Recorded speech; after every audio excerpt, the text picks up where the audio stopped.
Negara tersebut pada saat nanya izinnya, nomor satu yang keluar apa? Pertanyaannya, produknya apa? Benar nggak Bapak Ibu? Kalau produknya nggak ada, kira-kira perusahaan energi ini akan mudah nggak dapat izin di 26 negara? Enggak. Jadi saya berkesimpulan, produknya adalah bonus. Karena perusahaan energi wajib membuat produk sebagai syarat agar dia dapat izin. Agar dia dapat izin untuk membuka bisnisnya atau usahanya di 26 negara. Masalahnya produknya ini sampai hari ini, mohon maaf ya, saya harus pakai kalimat ini, sinting kerennya.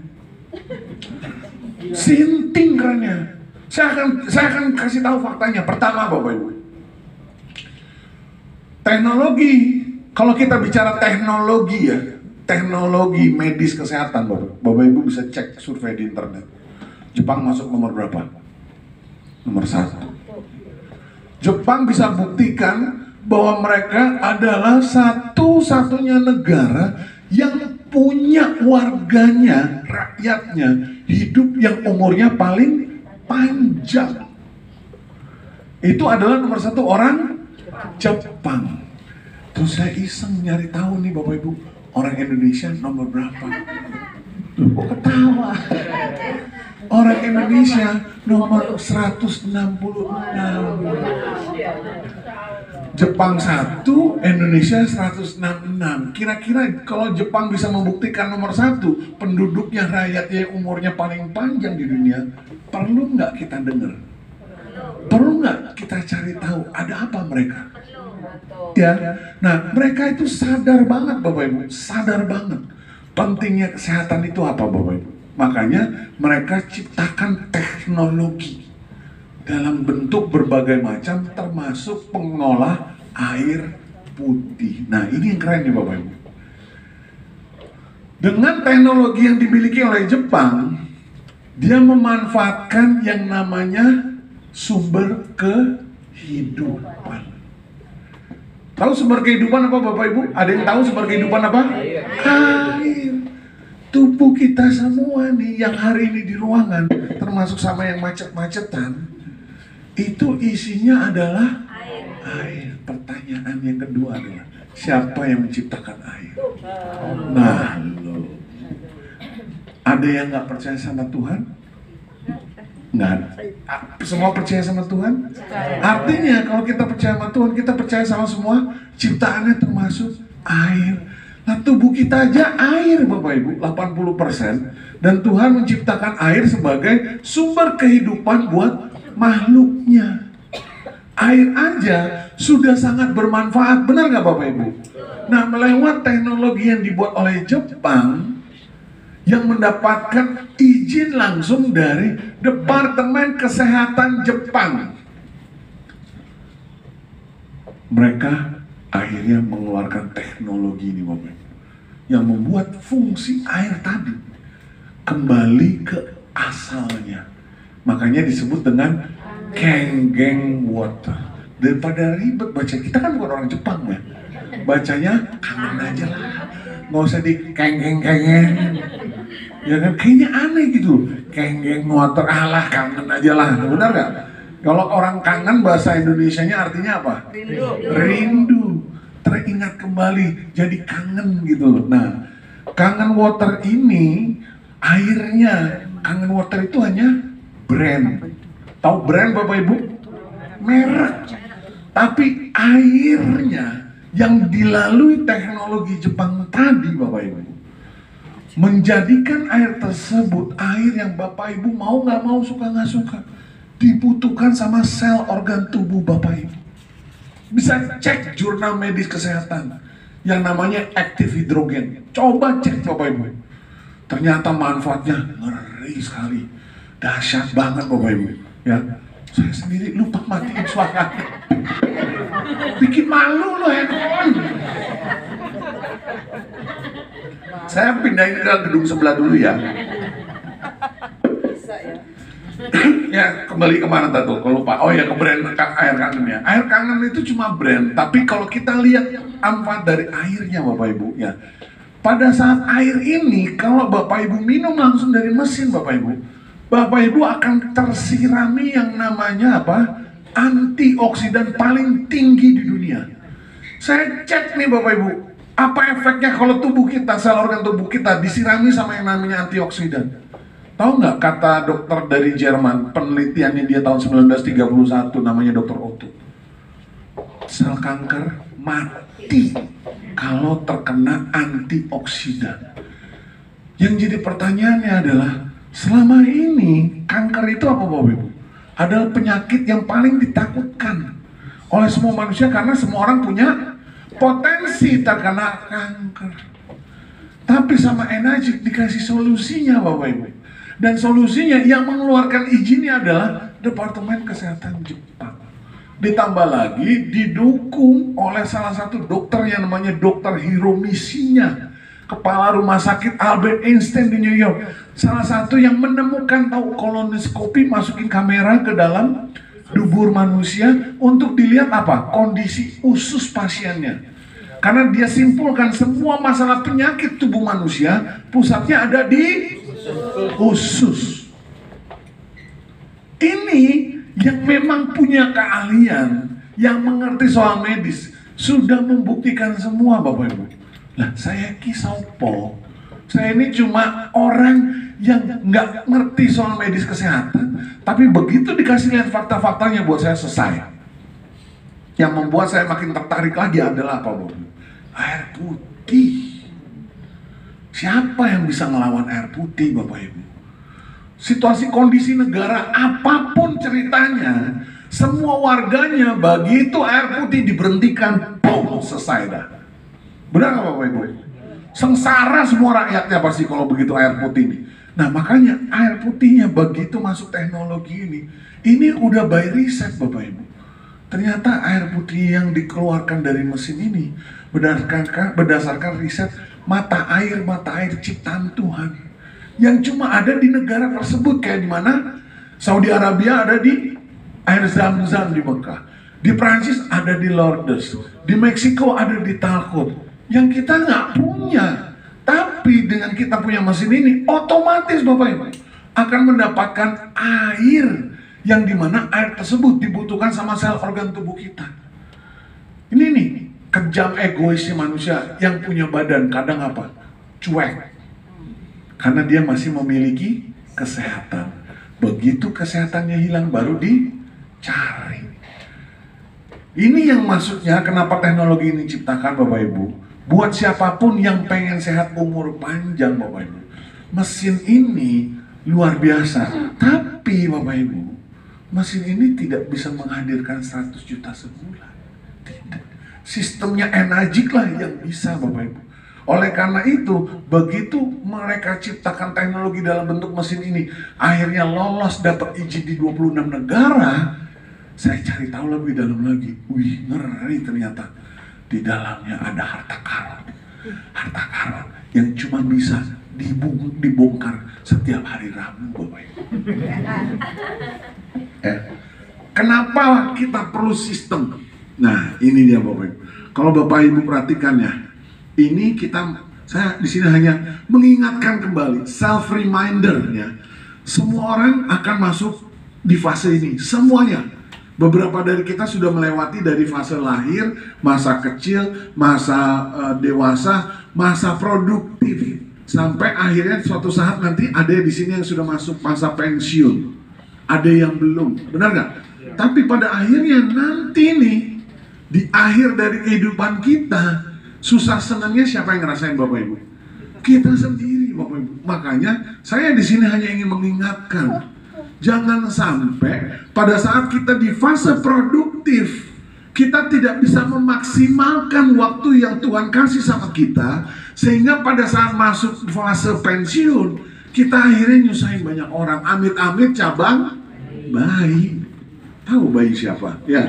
Nah, saya di sini hanya ingin mengingatkan kembali Bapak Ibu, siapapun Anda, apapun pekerjaan Bapak Ibu, suatu saat kita semua akan ada di fase seperti ini. Makanya ini yang disebut dengan expectancy of life atau harapan hidup kita nanti nih, beberapa fase yang kita akan lewati. Dan Dan ini dia Bapak Ibu. Ini adalah menurut saya ya, warisan zaman company yang diturunkan sama orang-orang Indonesia, yang membuat mereka akhirnya tanpa sadar terjebak sama yang namanya rutinitas yang kerja puluhan tahun.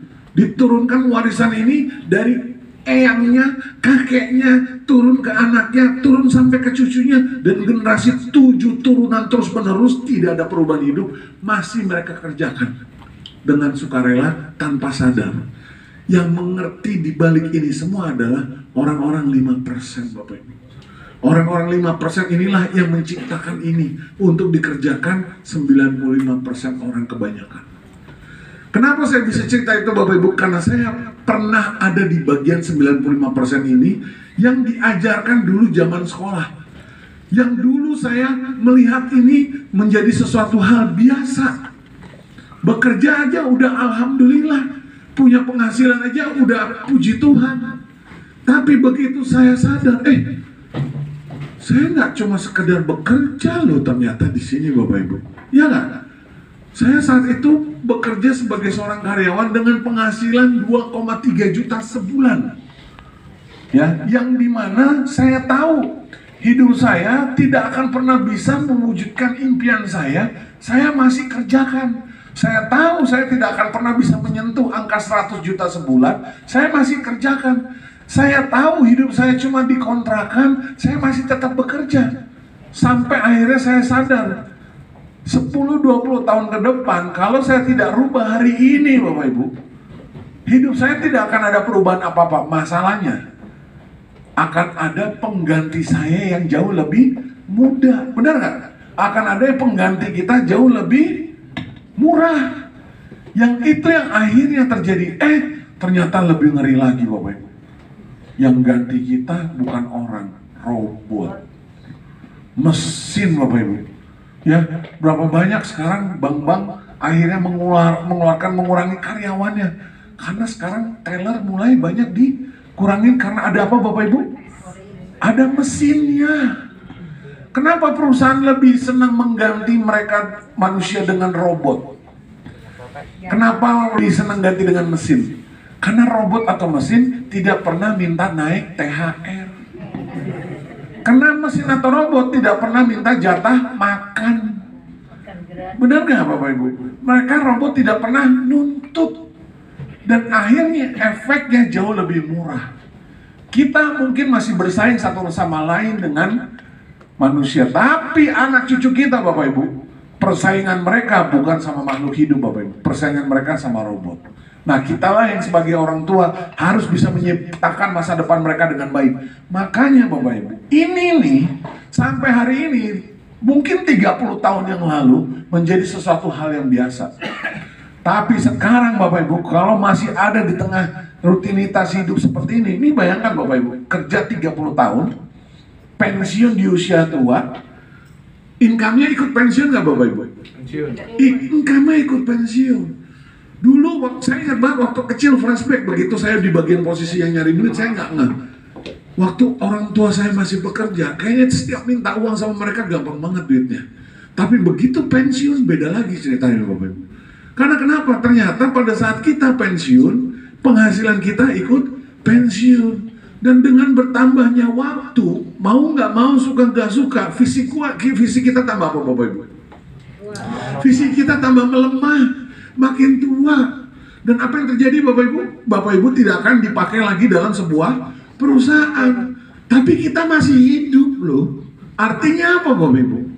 Mau nggak mau, suka nggak suka, harus tetap bayar tagihan, bayar listrik, beli sembako, benar nggak Bapak Ibu?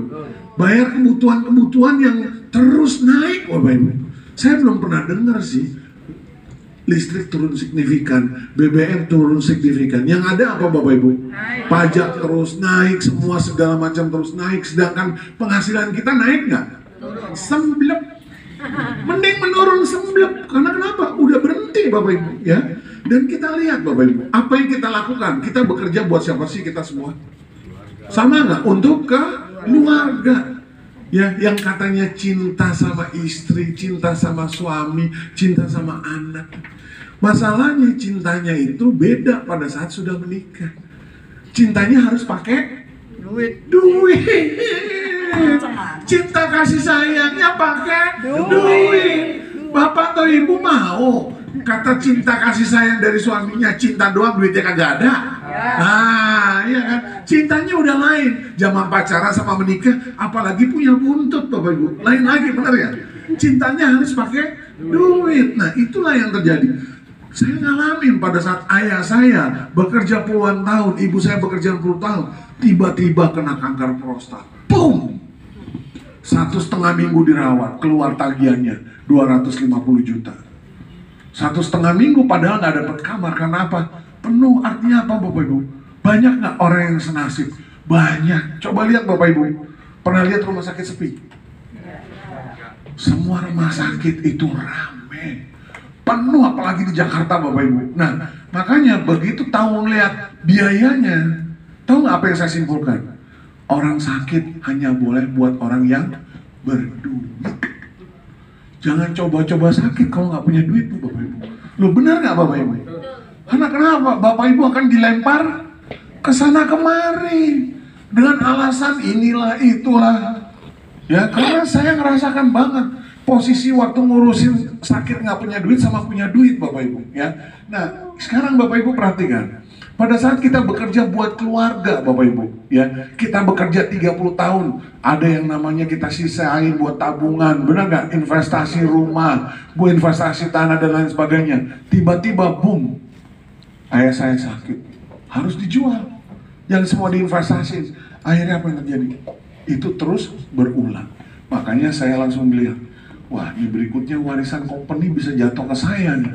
Ya kan, saya menolak akhirnya Bapak Ibu. Saya menolak karena kenapa Bapak Ibu? Ini nggak benar menurut saya. Ini sistem yang diciptakan loh, buat siapapun yang tanpa sadar. Ini konyolnya, banyak orang nggak sadar Bapak Ibu. Ya, tapi yang di ruangan ini, yang ini sudah sadar. Yang nggak sadar tuh yang di jalan tuh, yang macet-macetan loh. Sekarang Bapak Ibu boleh tanya nggak, saya tanya? Apa yang mereka semua ada di jalan ngapain? Sama nggak ujungnya? Nyari duit, Bapak Ibu, ya. Karena kita di sini juga sama ujungnya, ya. Nah, ini kalau kita bekerja dengan sistem, ini yang terjadi, Bapak Ibu. Terus-terusan, saya lihat ini sama orang tua saya. Pada saat orang tua saya ngalamin ini, saya berterima kasih sama mereka. Saya bilang sama mereka, Pak, Ma, terima kasih sudah memberikan contoh hidup buat saya. Tapi saya memilih beda. Saya tidak mau ngikuti jejak papa sama mama pada saat pensiun. Cuma di rumah, nonton TV. Ya kan, kalau ibu saya kebetulan orang jebolan pengajian, ngaji di rumah, tidur, nonton TV, makan, gitu aja. Saya pengen keliling dunia. Ada yang pengen sama seperti saya keliling dunia? Saya. Nah, pengen pensiun terus di rumah? Ya. Enggak. Pengen di rumah, nonton TV, ngantuk tidur. Bangun nonton TV lagi, ngantuk tidur. Begitu aja terus sampai nunggu mati. Apa enaknya hidup kayak gitu? Kita masih hidup loh Bapak Ibu. Ya. Nah akhirnya Bapak Ibu, pada saat orang-orang yang bekerja untuk sistem inilah, mereka terus mengulangi Bapak Ibu. Dan hari ini Bapak Ibu, saya kasih tahu hitung-hitungannya. Saya itu terbuka gara-gara apa? Ada hitungannya. Jadi nggak asal ikut-ikutan Bapak Ibu. Ada hitung-hitungannya yang menyebabkan pertanyaan saya jadi terjawab. Kenapa orang itu bisa kaya? Kenapa saya sudah kerja keras tapi kok saya nggak bisa kaya? Katanya orang kaya karena kerja keras, benar nggak?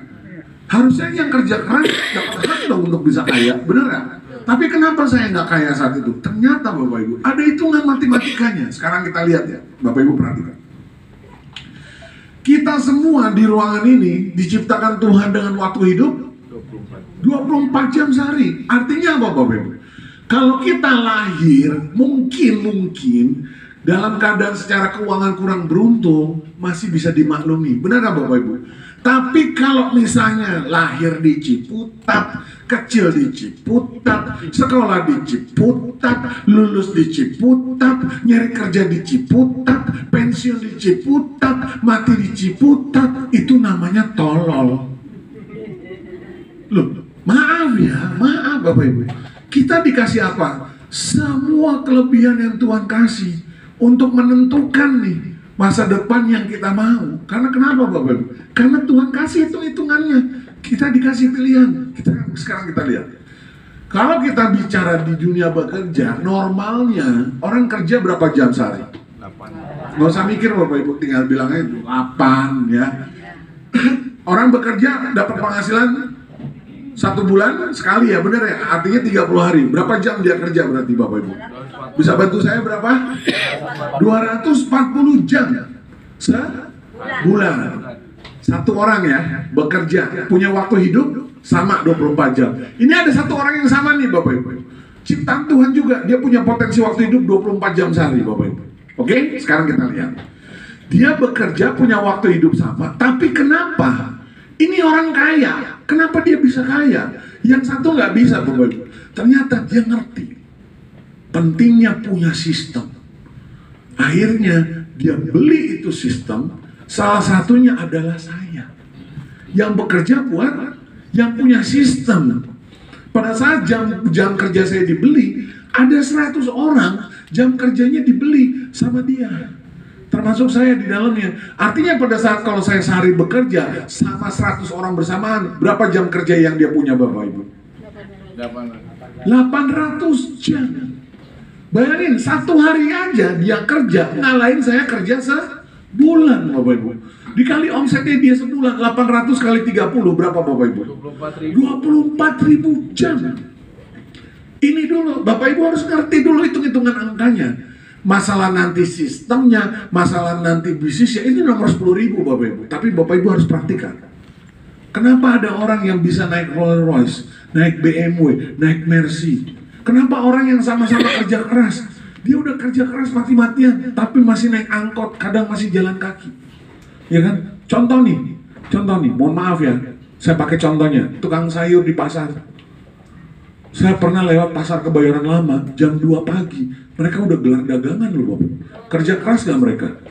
Kerja keras, kuli bangunan, kerja keras gak Bapak Ibu? Kerja keras. Tapi profesi mereka yang bekerja keras ini harusnya yang katanya kerja keras pangkal kaya, mereka paling kaya dong, benar gak Bapak Ibu? Tapi kenapa mereka belum kaya? Kendaraannya, sistemnya nggak ada. Mereka tidak salah dengan kerja kerasnya, masalahnya mereka cuma jadi sistem. Mereka bukan si pemilik sistem Bapak Ibu. Bagi siapapun dia, tidak peduli warna kulitnya, tidak peduli agamanya, tidak peduli suku bangsanya. Bagi yang memahami ini, pada saat dia punya sistem dan dia bangun sistem itu, dia akan mendapatkan perubahan kehidupan yang dia inginkan. Karena kenapa Bapak Ibu? Kita lihat ya, kerja jadi sistem itu menghasilkan 240 jam sebulan. Kerja punya sistem itu menghasilkan 24.000 jam sebulan Bapak Ibu. Saya begitu sadar ini Bapak Ibu. Ini dia nih ternyata biang keroknya. Kenapa saya nggak kaya-kaya? Udah kerja keras. Pernah saya kerja karena sekelamaan berdiri, kuku kaki saya sampai lepas Bapak Ibu, berdarah saya. Saking kerja kerasnya. Tapi kok nggak kaya-kaya? Ternyata saya cuma menghasilkan 240 jam. Bagi siapapun termasuk di ruangan ini, kalau masih bekerja atau punya usahanya menghasilkan 240 jam sebulan Bapak Ibu, percaya sama saya Bapak Ibu, saya saksi hidupnya. 10-20 tahun ke depan, Bapak Ibu tetap akan berdiri di titik yang sama. Tapi bagi siapapun, begitu tahu dan sadar pentingnya sistem dan dia bangun sistem ini mati-matian, sama seperti dia bekerja sebelumnya 20-30 tahun yang lalu, 20-30 tahun ke depan dia akan berdiri di titik yang berbeda. Dari mana saya bisa cerita ini? Sayalah saksinya sendiri Bapak Ibu. Saya yang membuktikan sendiri ya. Nah sekarang kita akan lihat Bapak Ibu ya. Oke, membangun kekuatan sistem. Saya akan ceritakan nih Bapak Ibu. Lihat nggak tanggalnya? Tanggal 1 bulan tahun apa yang terjadi di dunia Bapak Ibu, termasuk di Indonesia? COVID. Kita bisa nggak kumpul seperti ini saat itu? Bisa nggak orang-orang ngumpul kayak gitu? Lihat di TV aja, ada 1-2 orang jalan di Sudirman Bapak Ibu. Gila, itu orang sakti banget. Sebegitu parahnya situasi dunia, benar ya Bapak Ibu? Apa yang terjadi dengan dunia bisnis? Apa yang terjadi di dunia karyawan? hancur lebur. Dan itu bukan cuma di Indonesia. Saya sendiri Bapak Ibu, saya sendiri di rumah doang nggak ngapa-ngapain, makan tidur. Makanya perut saya melendung. Ya, 2 tahun Bapak Ibu, 2 tahun. Kenapa? Karena situasi kondisi keadaan Bapak Ibu. Tapi Bapak Ibu, kita lihat berapa perusahaan energi transfer ke mutasi saya. Berapa Bapak Ibu, kelihatan nggak? Yang belakang kelihatan nggak? Hah? 522 juta Bapak Ibu. Saya sama istri berdua sujud syukur Bapak Ibu. Beruntung, bersyukur banget. Karena kenapa? Begitu situasi kondisi saat itu yang kita tidak pernah tahu terjadi apa Bapak Ibu. Karena sistem ini sudah saya bangun 10 tahun yang lalu Bapak Ibu. Alhamdulillah atas izin Allah. Selamat kita. Beneran Bapak Ibu, lihat. Masuk berapa Bapak Ibu? Lagi COVID loh. Saya dengar cerita teman-teman saya aja, saya nggak berani komentar. Saya mau nawarin ini aja, saya nggak berani Bapak Ibu. Saking mereka sudah kayak seperti hancur, bisnisnya hancur, pengurangan karyawan kena. Jadi saya hanya sebagai pendengar yang baik saja. Karena kenapa Bapak Ibu? Di saat orang lagi, saya mau, bro, kamu hidupnya kayak gitu, saya dapat 500 juta. Kan jadi malah nggak enak Bapak Ibu. Jadi saya diem aja udah gitu. Karena kenapa Bapak Ibu? Berikutnya, energi transfer lagi berapa?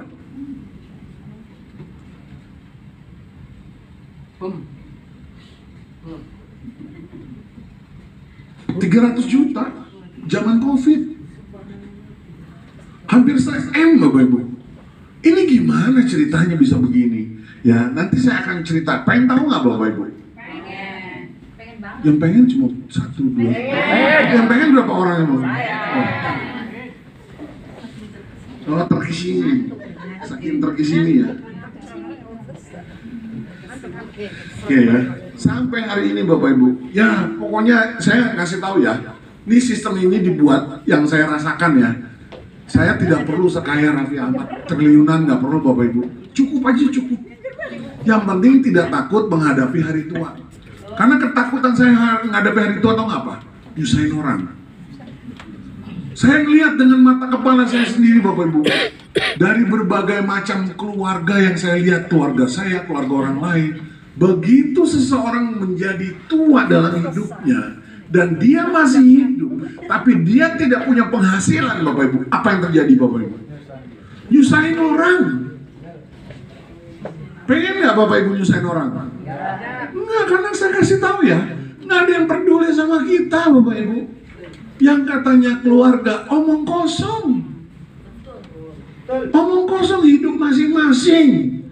Tapi Bapak Ibu akan dicintai keluarga Bapak Ibu pada saat Bapak Ibu beranjak usia tua. Uangnya masih banyak.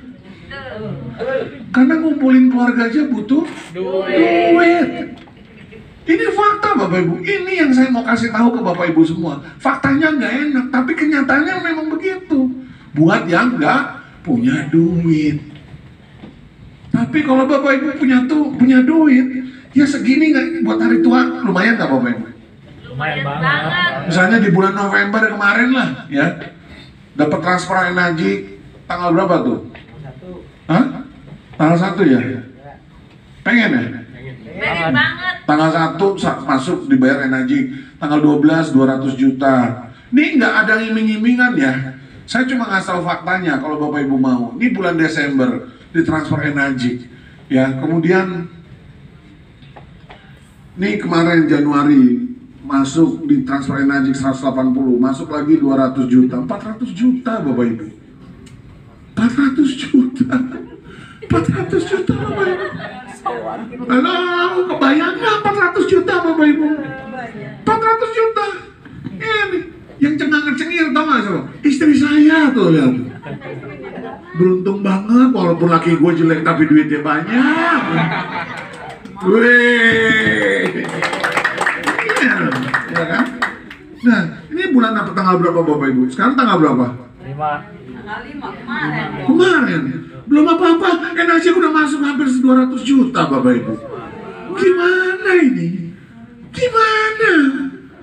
Mau nggak? Yang mau berapa orang? Saya. Tahu nih, saya kasih tahu ya, ini bisnis energi ini lucu bener Bapak Ibu, bener. Kalau saya bilang ini bisnis lucu nih Bapak Ibu, ya. Apa? Karena kalau yang berdasarkan pengalaman saya Bapak Ibu ya, ini pengalaman saya nih, bisnis energi. Bisnis ini baru bisa terlihat sederhana kalau kitanya jadi orang bego. Ngerti nggak? Jadi, nggak pernah dipelajarin. Selama bertahun-tahun kita selalu belajar konsep jadi orang pintar, benar nggak? Namanya belajar. Ada satu yang tidak pernah disentuh nih sama dunia pendidikan nih. Belajar jadi orang bego. Loh, beneran Bapak Ibu, saya tuh bangun bisnis energi bukan cara pakai orang pinter, saya pakai cara orang bego. Tahu nggak cara orang bego apa? Nggak mikir. Bisnis ini semakin dipikir semakin ngejelimet. Bener saya kasih tahu. Saya tuh apa yang mau dipikirin sama energi? Bisnis ini, nih kan saya kasih tahu ya. Istilahnya closing, tahu closing nggak Bapak Ibu? Closing itu ada transaksi. Jadi ini impian baru bisa terwujud kalau ada closing, benar nggak? Kalau ada closing baru terwujud kalau ada apa? Presentasi kan, atau action kan, atau edukasi. Nah yang menggerakkan presentasi edukasi ini, baru ini nih biang keroknya. Asumsi, kepintaran, kebanyakan mikir, yang akhirnya dia nggak menggerakkan ini. Kan simple sebenarnya Bapak Ibu, tapi dibikin ribet sama kebanyakan orang. Ya kan? Udah dikasih tahu nih, udah dikasih tahu. Saya kasih tahu lagi nih sama Bapak Ibu, bagaimana saya dapetin ini. Saya tuh nggak pernah mikir Bapak Ibu. Urusan orang itu nggak percaya, nggak mau, bukan urusan saya. Urusan saya kasih tahu. Nah, ini kan enak kerjaan kayak begini Bapak Ibu. Kerjaan yang nggak enak, kerja 3 shift ya.